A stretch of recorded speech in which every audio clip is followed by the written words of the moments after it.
धर्म साधना परिवार के सभी सदस्यों को कार्तिक पूर्णिमा की मंगल शुभकामनाएं। भगवान लक्ष्मी नारायण की कृपा सदैव आप और आपके समस्त परिवार पर बनी रहे। आज कार्तिक पूर्णिमा पर आप सुनने वाले हैं सत्यनारायण भगवान की कथा। भगवान सत्यनारायण का अपने मन में ध्यान कीजिए और प्रेम से बोलिए, श्री सत्यनारायण भगवान की जय। एक समय की बात है, नैमिषारण्य तीर्थ में शौनकादि 88,000 ऋषियों ने श्री सूत जी से पूछा, हे प्रभु, इस कलयुग में वेद विद्या रहित मनुष्यों को प्रभु भक्ति किस प्रकार मिल सकती है तथा उनका उद्धार कैसे होगा। हे मुनिश्रेष्ठ, कोई ऐसा तप बताइए जिससे थोड़े समय में ही पुण्य मिले और मनोवांछित फल भी मिल जाए। इस प्रकार की कथा सुनने की हम इच्छा रखते हैं। सर्व शास्त्रों के ज्ञाता श्री सूत जी बोले, हे वैष्णवों में पूज्य, आप सभी ने प्राणियों के हित की बात पूछी है, इसलिए मैं एक ऐसे श्रेष्ठ व्रत को आप लोगों को बताऊंगा जिसे नारद जी ने लक्ष्मी नारायण जी से पूछा था और लक्ष्मीपति ने मुनिश्रेष्ठ नारद जी से कहा था। आप सब इसे ध्यान से सुनिए। एक समय की बात है, योगीराज नारद जी दूसरों के हित की इच्छा के लिए अनेकों लोकों में घूमते हुए मृत्यु लोक में आ पहुंचे। यहाँ उन्होंने अनेक योनियों में जन्मे प्रायः सभी मनुष्यों को अपने कर्मों द्वारा अनेकों दुखों से पीड़ित देखा। उनका दुख देखकर नारद जी सोचने लगे कि कैसा यत्न किया जाए जिसके करने से निश्चित रूप से मानव के दुखों का अंत हो जाए। इसी विचार पर मनन करते हुए वह विष्णु लोक में गए और वहां पर वह देवों के ईश नारायण की स्तुति करने लगे, जिनके हाथों में शंख, चक्र, गदा और पद्म थे और गले में वरमाला पहने हुए थे। स्तुति करते हुए नारद जी बोले, हे भगवान, आप अत्यंत शक्ति से संपन्न हैं। मन तथा वाणी भी आपको नहीं पा सकती है। निर्गुण स्वरूप, सृष्टि के कारण भक्तों के दुख को दूर करने वाले हैं। आपको मेरा नमस्कार है। नारद जी की स्तुति सुनकर भगवान विष्णु बोले, हे मुनिश्रेष्ठ, आपके मन में क्या बात है? आप किस काम के लिए पधारे हैं? उसे निसंकोच होकर कहो। इस पर नारद मुनि बोले कि हे प्रभु, मृत्युलोक में अनेक योनियों में जन्मे मनुष्य अपने कर्मों के द्वारा अनेकों दुखों से दुखी हो रहे हैं। हे नाथ, आप मुझ पर अगर दया रखते हैं तो बताइए कि वो मनुष्य थोड़े प्रयास से ही अपने दुखों से कैसे छुटकारा पा सकते हैं। भगवान श्री हरि बोले, हे नारद, मनुष्यों की भलाई के लिए तुमने बहुत अच्छी बात पूछी है। जिसके करने से मनुष्य मोह से छूट जाता है, वह बात मैं तुमसे कहता हूँ, उसे सुनो। स्वर्गलोक और मृत्युलोक दोनों में एक दुर्लभ उत्तम व्रत है जो पुण्य देने वाला है। आज प्रेमवश होकर मैं उसे तुमसे कहता हूँ, तुम ध्यान पूर्वक सुनो। श्री सत्यनारायण भगवान का यह व्रत अच्छी तरह विधान पूर्वक करके मनुष्य तुरंत ही यहाँ सुख भोग कर मरने पर मोक्ष को प्राप्त करता है। श्री हरि के वचन सुनकर नारद जी बोले कि उस व्रत का फल क्या है और उसका विधान क्या है, यह व्रत किसने किया था, इस व्रत को किस दिन करना चाहिए, सभी कुछ विस्तार से बताइए। नारद की बात सुनकर श्री हरि बोले, दुख और शोक को दूर करने वाला, यह सभी स्थानों पर विजय दिलाने वाला है। मानव को भक्ति और श्रद्धा के साथ शाम को श्री सत्यनारायण की पूजा धर्मपरायण होकर ब्राह्मणों और बंधुओं के साथ करनी चाहिए। भक्ति भाव से ही नैवेद्य, केले का फल, घी, दूध और गेहूं का आटा सवाया लें। गेहूं के स्थान पर साठी का आटा, शक्कर तथा गुड़ लेकर और सभी भक्षण योग्य पदार्थों को मिलाकर भगवान का भोग लगाएं। ब्राह्मणों सहित बंधु बांधवों को भी भोजन कराएं। इसके बाद स्वयं भोजन करें। भजन कीर्तन के साथ भगवान की भक्ति में लीन हो जाएं। इस तरह से सत्यनारायण भगवान का यह व्रत करने पर मनुष्य की सारी इच्छाएं निश्चित रूप से पूरी होती हैं। इस कलिकाल में अर्थात कलयुग में मृत्युलोक में मोक्ष का यही एक सरल उपाय बताया गया है।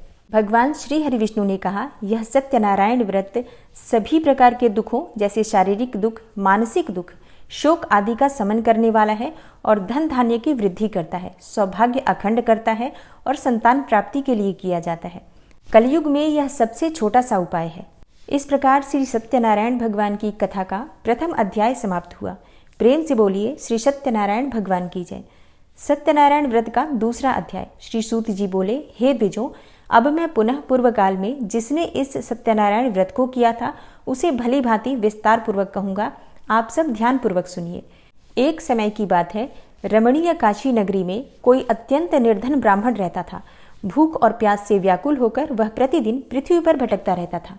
ब्राह्मणों से प्रेम करने वाले भगवान ने उस दुखी ब्राह्मण को देखकर वृद्ध ब्राह्मण का रूप धारण करके उस द्विज से आदर पूर्वक पूछा, हे विप्र, प्रतिदिन अत्यंत दुखी होकर तुम किस लिए पृथ्वी पर भ्रमण करते रहते हो? हे द्विज श्रेष्ठ, यह सब बतलाओ, मैं सुनना चाहता हूँ। ब्राह्मण बोला, हे प्रभु, मैं अत्यंत दरिद्र ब्राह्मण हूँ और भिक्षा के लिए ही पृथ्वी पर घूमा करता हूँ। यदि मेरी इस दरिद्रता को दूर करने का आप कोई उपाय जानते हो तो कृपा पूर्वक बतलाइए। वृद्ध ब्राह्मण बोला, हे ब्राह्मण देव, सत्यनारायण भगवान विष्णु अभीष्ट फल को देने वाले हैं। हे विप्र, तुम उनका उत्तम व्रत करो, जिसे करने से मनुष्य सभी दुखों से मुक्त हो जाता है। व्रत के विधान को भी ब्राह्मण से यत्न पूर्वक कहकर वृद्ध ब्राह्मण रूपधारी भगवान विष्णु वहीं पर अंतर्ध्यान हो गए। वृद्ध ब्राह्मण ने जैसा कहा है उस व्रत को अच्छी प्रकार से वैसे ही करूंगा, यह सोचते हुए उस ब्राह्मण को रात में नींद भी नहीं आई। अगले दिन प्रातःकाल उठकर सत्यनारायण का व्रत करूंगा ऐसा संकल्प करके वह ब्राह्मण भिक्षा के लिए चल पड़ा। उस दिन ब्राह्मण को भिक्षा में बहुत सा धन प्राप्त हुआ। उसी धन से उसने बंधु बांधवों के साथ भगवान सत्यनारायण का व्रत किया। इस व्रत के प्रभाव से वह श्रेष्ठ ब्राह्मण सभी दुखों से मुक्त होकर समस्त संपत्तियों से संपन्न हो गया। उस दिन से लेकर प्रत्येक महीने उसने यह व्रत किया। इस प्रकार सत्यनारायण भगवान के इस व्रत को करके वह समस्त पापों से मुक्त हो गया और उसने दुर्लभ मोक्ष पद को प्राप्त किया। हे विप्र, पृथ्वी पर जब भी कोई मनुष्य श्री सत्यनारायण का व्रत करेगा उसी समय उसके समस्त दुख नष्ट हो जाएंगे। हे ब्राह्मणों, इस प्रकार भगवान नारायण ने महात्मा नारद जी से जो कुछ कहा वह मैंने सब आप लोगों से कह दिया। आगे अब और क्या कहूँ। तब ब्राह्मण बोले, हे मुने, इस पृथ्वी पर उस ब्राह्मण से सुने हुए इस व्रत को और किसने किया? हम वह सब सुनना चाहते हैं।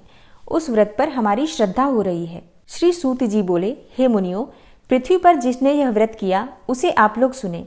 एक बार वह द्विज श्रेष्ठ अपने धन संपत्ति के अनुसार बंधु बांधवों तथा परिवारजनों के साथ व्रत करने के लिए उद्यत हुआ। इसी बीच में एक लकड़हारा वहां आया और लकड़ी बाहर रखकर उस ब्राह्मण के घर गया। प्यास से व्याकुल वह लकड़हारा उस ब्राह्मण को व्रत करता हुआ देखकर प्रणाम करके उससे बोला, हे प्रभु, आप यह क्या कर रहे हैं? इसके करने से किस फल की प्राप्ति होती है, विस्तार पूर्वक मुझसे कहिए। विप्र ने कहा, यह सत्यनारायण का व्रत है जो सभी मनोरथों को प्रदान करने वाला है। उसी के प्रभाव से मुझे यह सब महान धन धान्य आदि प्राप्त हुआ है। जल पीकर तथा प्रसाद ग्रहण करके वह लकड़हारा नगर चला गया। सत्यनारायण देव के लिए मन से ऐसा सोचने लगा कि आज लकड़ी बेचने से जो भी धन प्राप्त होगा उसी धन से भगवान सत्यनारायण का श्रेष्ठ व्रत करूंगा। इस प्रकार मन में चिंतन करता हुआ लकड़ी को मस्तक पर रखकर वह उस सुंदर नगर में गया जहां धन संपन्न लोग रहते थे। उस दिन उसने लकड़ी का दुगना मूल्य प्राप्त किया। इसके बाद प्रसन्न हृदय होकर वह पके हुए केले का फल, शक्कर, घी, दूध और गेहूं का चूर्ण सवाया मात्रा में लेकर अपने घर आया। तत्पश्चात उसने अपने बंधु बांधवों को बुलाकर विधि विधान से भगवान श्री सत्यनारायण का व्रत किया और इस व्रत के प्रभाव से वह पुत्र और धन आदि से संपन्न हो गया और इस लोक में अनेकों सुखों का भोग करके अंत में सत्यपुर अर्थात वैकुंठ लोक चला गया। इस प्रकार भगवान सत्यनारायण की कथा का दूसरा अध्याय समाप्त हुआ। तो प्रेम से बोलिए श्री सत्यनारायण भगवान की जय। सत्यनारायण व्रत की कथा का तीसरा अध्याय। श्री सूत जी बोले, हे श्रेष्ठ मुनियों, अब मैं पुनः आगे की कथा कहूंगा, आप लोग ध्यान पूर्वक सुनिए। प्राचीन काल में उल्कामुख नाम का एक राजा रहता था। वह जितेंद्रिय, सत्यवादी तथा अत्यंत बुद्धिमान था। वह विद्वान राजा प्रतिदिन देवालय जाता और ब्राह्मणों को धन देकर संतुष्ट करता था। कमल के समान मुख वाली उसकी धर्मपत्नी शीला विनय एवं सौंदर्य आदि गुणों से संपन्न तथा पतिपरायणा थी। राजा एक दिन अपनी धर्मपत्नी के साथ भद्रशीला नदी के तट पर श्री सत्यनारायण का व्रत कर रहा था। उसी समय व्यापार के लिए अनेक प्रकार की पुष्कल धनराशि से संपन्न एक साधु नाम का बनिया वहां आया। भद्रशीला नदी के तट पर नाव को स्थापित करके और राजा के समीप गया और राजा को उस व्रत में दीक्षित देखकर विनयपूर्वक पूछने लगा। साधु ने कहा, हे राजन, आप भक्ति युक्त चित्त से यह क्या कर रहे हैं? कृपया यह सब मुझे भी बताइए, मैं इसे सुनना चाहता हूँ। राजा बोले, हे साधो, पुत्र आदि की प्राप्ति की कामना से अपने बंधु बांधवों के साथ मैं अतुल तेज संपन्न भगवान विष्णु का व्रत और पूजन कर रहा हूँ। राजा की बात सुनकर साधु ने आदरपूर्वक कहा, हे राजन, इस विषय में आप मुझे सब कुछ विस्तार से बतलाइए। आपके कथनानुसार मैं यह व्रत और पूजन अवश्य करूंगा। मुझे भी कोई संतान नहीं है, इससे अवश्य ही संतान प्राप्त होगी। ऐसा विचार कर वह व्यापार से निवृत्त होकर आनंदपूर्वक अपने घर आया। उसने अपनी भार्या से संतति प्रदान करने वाले इस सत्यव्रत को विस्तार पूर्वक बताया तथा जब मुझे संतान प्राप्त होगी तब मैं इस व्रत को अवश्य करूंगा। इस प्रकार उस साधु ने अपनी भार्या लीलावती से कहा। एक दिन उसकी लीलावती नाम की सती साध्वी भार्या पति के साथ आनंद चित्त से ऋतुकालीन धर्माचरण में प्रवृत्त हुई और भगवान श्री सत्यनारायण की कृपा से उसकी वह भार्या गर्भिणी हुई। 10वें महीने में उससे कन्या रत्न की प्राप्ति हुई और शुक्ल पक्ष के चंद्रमा की भांति यानी दिन प्रतिदिन वह कन्या बढ़ने लगी। उस कन्या का नाम कलावती रखा गया। इसके बाद एक दिन लीलावती ने अपने पति से मधुर वाणी में कहा, आप पूर्व में संकल्पित श्री सत्यनारायण के व्रत को क्यों नहीं कर रहे हैं? साधु बोला, हे प्रिय, इसके विवाह के समय में यह व्रत करूंगा। इस प्रकार अपनी पत्नी को भली भांति आश्वस्त करके वह व्यापार करने के लिए नगर की ओर चला गया। इधर कन्या कलावती अपने पिता के घर में वृद्धि को प्राप्त होने लगी।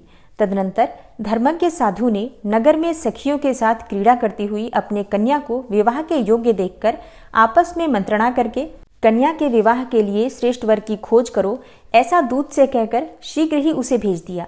उसकी आज्ञा प्राप्त करके दूत कांचन नामक नगर में गया और वहां से एक वणिक का पुत्र लेकर आया।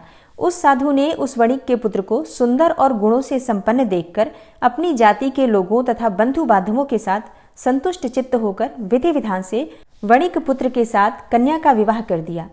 उस समय वह साधु बनिया दुर्भाग्यवश भगवान का वह उत्तम व्रत करना भूल गया। पूर्व संकल्प के अनुसार विवाह के समय में व्रत न करने के कारण भगवान उस पर रुष्ट हो गए। कुछ समय के पश्चात अपने व्यापार कर्म में कुशल वह साधु बनिया काल की प्रेरणा से अपने दामाद के साथ व्यापार के लिए समुद्र के समीप स्थित रत्नसारपुर नामक सुंदर नगर में गया और अपने श्री संपन्न दामाद के साथ वहां व्यापार करने लगा। उसके बाद में दोनों राजा चंद्रकेतु के रमणीय नगर में गए। उसी समय भगवान श्री सत्यनारायण ने उसे भ्रष्ट प्रतिज्ञ देखकर इसे दारुण कठिन और महान दुख प्राप्त होगा यह श्राप दे दिया। एक दिन एक चोर राजा चंद्रकेतु के धन को चुराकर वहीं आया जहां दोनों वणिक स्थित थे। वह अपने पीछे दौड़ते हुए दूतों को देखकर भयभीत चित्त से धन वहीं छोड़कर शीघ्र ही छिप गया। इसके बाद राजा के दूत वहां आ गए जहां वह साधु वणिक था और वहां राजा के धन को देखकर वे दूत उन दोनों वणिक पुत्रों को बांध कर ले आए और हर्षपूर्वक दौड़ते हुए राजा से बोले, हे प्रभु, हम 2 चोर पकड़ कर लाए हैं, इन्हें देखकर आप आज्ञा दें। राजा की आज्ञा से दोनों शीघ्र ही दृढ़तापूर्वक बांधकर बिना विचार किए महान कारागार में डाल दिए गए। भगवान सत्यदेव की माया से किसी ने उन दोनों की कोई बात नहीं सुनी और राजा चंद्रकेतु ने उन दोनों का धन भी ले लिया। भगवान के श्राप से वणिक के घर में उसकी भार्या भी अत्यंत दुखित हो गई और उनके घर में जो सारा का सारा धन था वह चोर चुरा ले गया। लीलावती शारीरिक तथा मानसिक पीड़ाओं से युक्त, भूख और प्यास से दुखी, अन्न की चिंता में दर दर भटकने लगी। कलावती कन्या भी भोजन के लिए इधर उधर प्रतिदिन घूमने लगी। एक दिन भूख से पीड़ित कलावती एक ब्राह्मण के घर गई। वहां जाकर उसने श्री सत्यनारायण के व्रत और पूजन को देखा। वहां बैठकर उसने कथा सुनी और वरदान मांगा। इसके बाद प्रसाद ग्रहण करके वह कुछ रात होने पर घर गई। माता ने कलावती कन्या से प्रेम पूर्वक पूछा, हे पुत्री, रात्रि में तू कहाँ रुक गई थी? तुम्हारे मन में क्या है? कलावती कन्या ने तुरंत माता से कहा, हे माँ, मैंने एक ब्राह्मण के घर में मनोरथ प्रदान करने वाला व्रत देखा है। कन्या की उस बात को सुनकर वह वणिक की भार्या व्रत को करने को उद्यत हुई और प्रसन्न मन से उस साध्वी ने बंधु बांधवों के साथ भगवान श्री सत्यनारायण का व्रत किया तथा इस प्रकार प्रार्थना की, हे भगवान, आप हमारे पति एवं जामाता के अपराध को क्षमा करें। वे दोनों अपने घर शीघ्र ही आ जाएं।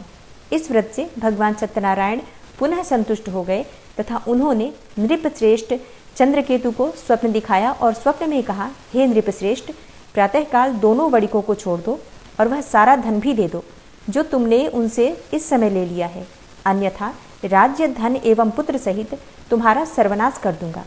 राजा से स्वप्न में ऐसा कहकर भगवान सत्यनारायण अंतर्ध्यान हो गए। इसके बाद प्रातःकाल राजा ने अपने सभासदों के साथ सभा में बैठकर अपना स्वप्न सुनाया और कहा, दोनों वणिक पुत्रों को शीघ्र ही मुक्त कर दो। राजा की ऐसी बात सुनकर वे राजपुरुष दोनों महाजनों को बंधन मुक्त करके राजा के सामने लाकर विनयपूर्वक बोले, हे महाराज, बेड़ी बंधन से मुक्त करके दोनों वणिक पुत्र लाए गए हैं। इसके बाद दोनों महाराज नृपश्रेष्ठ चंद्रकेतु को प्रणाम करके अपने पूर्व वृतांत का स्मरण करते हुए भय विह्वल हो गए और कुछ बोल न सके। राजा ने वणिक पुत्रों को देखकर आदरपूर्वक कहा, आप लोगों को प्रारब्धवश यह महान दुख प्राप्त हुआ है। इस समय अब कोई भय नहीं है। राजा ने वस्त्र अलंकार देकर उन दोनों वणिक पुत्रों को संतुष्ट किया तथा सामने बुलाकर वाणी द्वारा अत्यधिक आनंदित किया और पहले जो धन लिया था उसे दुगना करके दिया। उसके बाद राजा ने पुनः उनसे कहा, हे साधो, अब आप अपने घर को जाएं। राजा को प्रणाम करके दोनों महावैश्यों ने अपने घर की ओर प्रस्थान किया। इस प्रकार श्री सत्यनारायण भगवान की कथा का 3रा अध्याय समाप्त हुआ। तो प्रेम से बोलिए श्री सत्यनारायण भगवान की जय। सत्यनारायण व्रत की कथा का 4था अध्याय। श्री सूत जी बोले, साधु बनिया मंगलाचरण करके और ब्राह्मणों को धन देकर अपने नगर के लिए चल पड़ा। साधु के कुछ दूर जाने पर भगवान सत्यनारायण ने उसकी सत्यता की परीक्षा लेने की जिज्ञासा से पूछा, साधु, तुम्हारी नाव में क्या भरा है? तब धन के मद में चूर होकर दोनों महाजनों ने अवहेलना पूर्वक हंसते हुए कहा, हे दंडी सन्यासी, क्यों पूछ रहे हो? क्या कुछ मुद्रा लेने की इच्छा है? हमारी नाव में तो लता और पत्ते आदि भरे हैं। ऐसी निष्ठुर वाणी सुनकर सत्यनारायण वेशधारी श्री दंडी बोले, तुम्हारी बात सच हो जाए।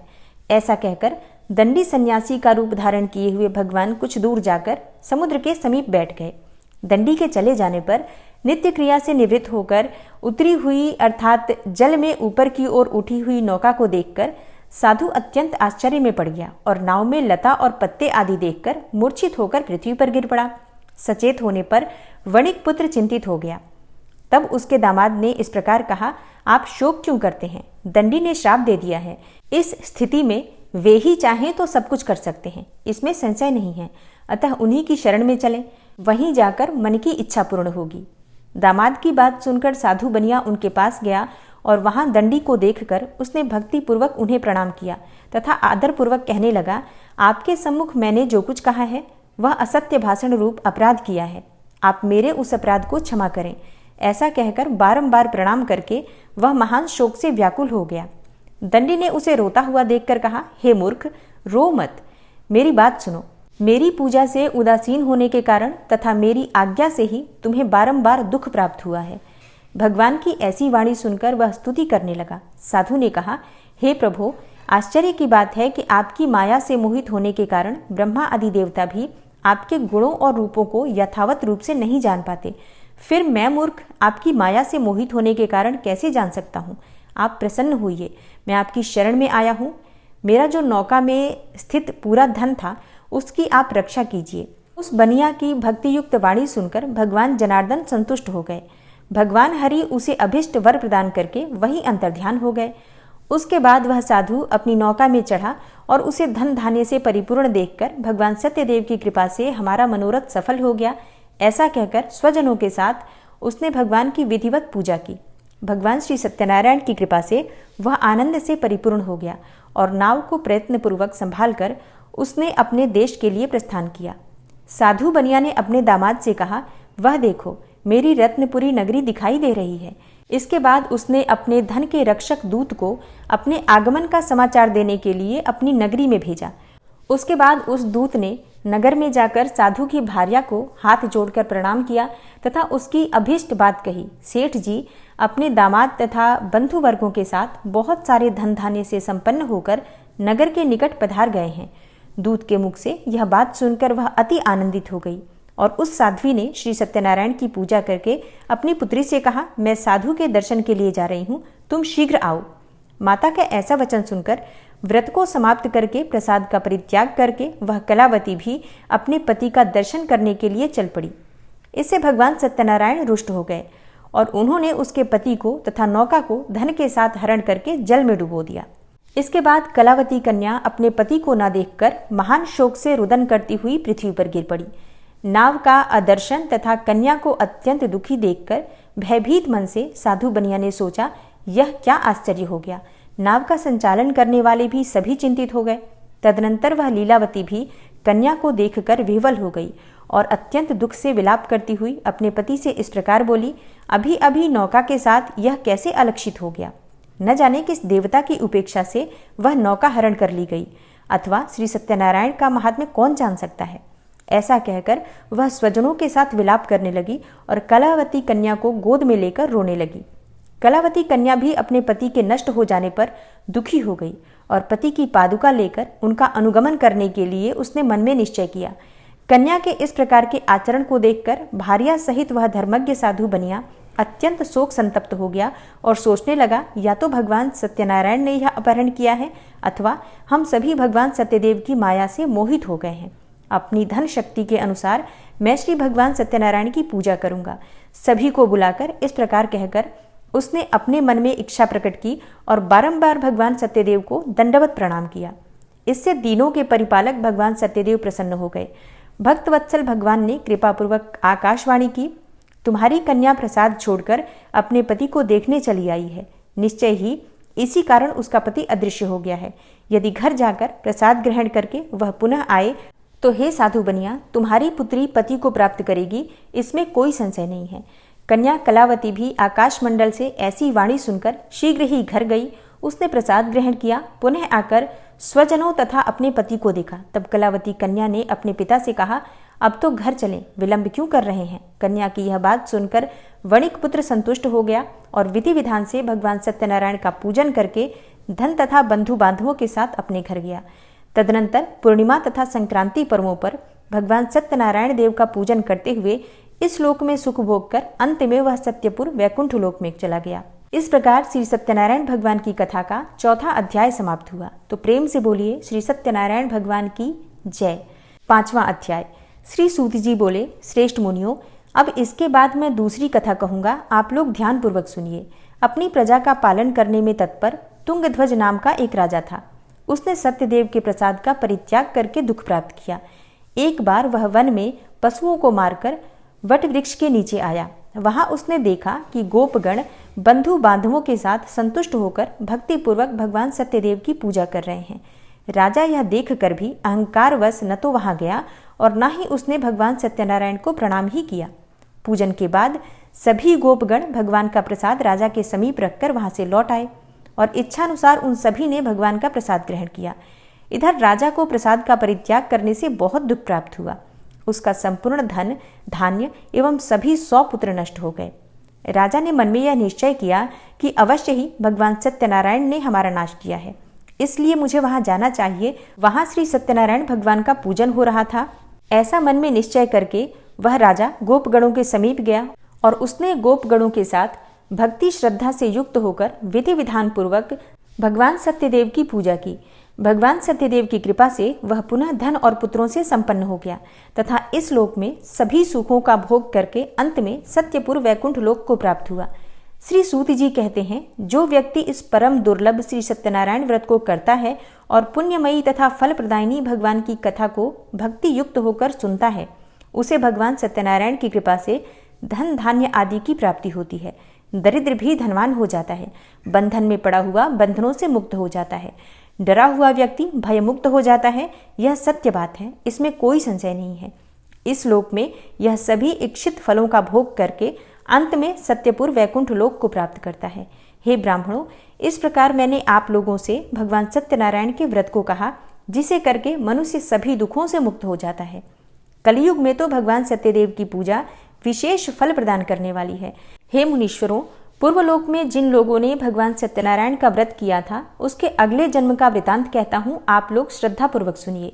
महान प्रज्ञा संपन्न सतानंद नाम के ब्राह्मण सत्यनारायण व्रत करने के प्रभाव से दूसरे जन्म में सुदामा नामक ब्राह्मण हुए और इस जन्म में भगवान कृष्ण का ध्यान करके उन्होंने मोक्ष को प्राप्त किया। लकड़हारा भील गुहों का राजा हुआ और अगले जन्म में उसने भगवान श्री राम की सेवा करके मोक्ष को प्राप्त किया। महाराज उल्कामुख दूसरे जन्म में राजा दशरथ हुए, जिन्होंने श्री रंगनाथ जी की पूजा करके अंत में वैकुंठ लोक को प्राप्त किया। इसी प्रकार धार्मिक और सत्यव्रती साधु पिछले जन्म के सत्यव्रत के प्रभाव से दूसरे जन्म में मोरध्वज नामक राजा हुआ। उसने आरे से चीरकर अपने पुत्र की आधी देह भगवान विष्णु को अर्पित करके मोक्ष को प्राप्त किया। महाराजा तुंगध्वज जन्मांतर में स्वयंभू मनु हुए और भगवत संबंधी संपूर्ण कार्यों का अनुष्ठान करके वैकुंठ लोक को प्राप्त हुए।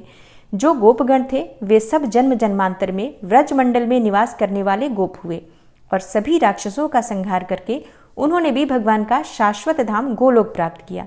इस प्रकार श्री स्कंद पुराण के अंतर्गत रेवा खंड में श्री सत्यनारायण व्रत कथा का यह 5वां अध्याय पूर्ण हुआ। तो प्रेम से बोलिए श्री सत्यनारायण भगवान की जय। और अब पूरे भक्तिभाव के साथ सच्चे मन से भगवान सत्यनारायण की आरती करते हैं।